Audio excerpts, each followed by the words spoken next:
Africa Rabindranath ঠাকুর।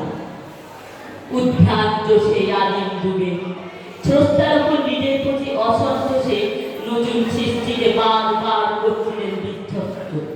তার চেয়ে অধৈর্যে ঘন ঘন মাথা নাড়াতেন রুদ্র সমুদ্রের বাহু প্রাচী ধরিত্রীর বুকের থেকে ছিনিয়ে নিয়ে গেল তোমাকে।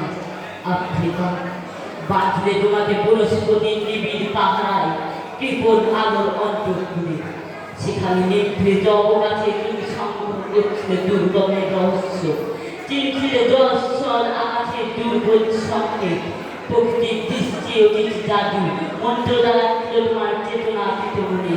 বিদ্রুপ করছিল ভীষণকে, বিরূপের ছদ্মবেশে সংগ্রামে যাচ্ছিলে হার মানাতে। আপনাকে উগ্র করে বিভীষিকার প্রচণ্ড মুসলমান তাণ্ডবের দুন্দুরি নিনাদে। হায় আফ্রিকা, কালো ঘুমটার নিজে অপরিচিত ছিল তোমার মানব রূপ।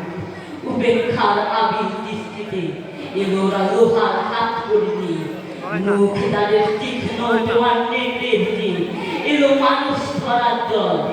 গর্বে যারা অন্ধ তোমার সূর্য হারা অরণ্যের চেয়ে চোখের বর্বর লোক নগ্ন করল আপন নির্লজ্জ অমানুষতা।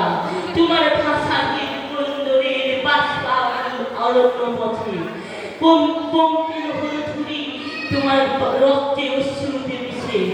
দস্যু পায়ের কাটা মারা দুচোখ তলার বিভৎস গালার পিণ্ড চিরচিহ্ন দিয়ে গেল তোমার অপমানিত ইতিহাসে। সমুদ্র পারে সেই মুহূর্তে তাদের পাড়ায় পাড়ায় মন্দির বাজছিল পূজার ঘণ্টা। সকালে সন্ধ্যায় দয়াময়ী দেবতার নামে শিশুরা খেলছিল মায়ের কোলে, কবির সঙ্গীতে বেজে উঠেছিল সুন্দরের আরাধনা।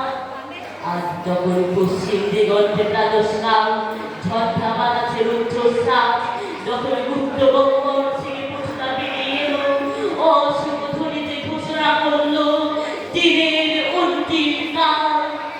এসো যুগান্তের কবি, আসন্ন সন্ধ্যার শেষ লক্ষ্মীবাদী, দাঁড়াও এই মানহারা মানবিক দ্বারে, বলো ক্ষমা করো হিংস্র প্রলাপের মধ্যে সেই হোক তোমার সভ্যতার শেষ পুণ্যবান।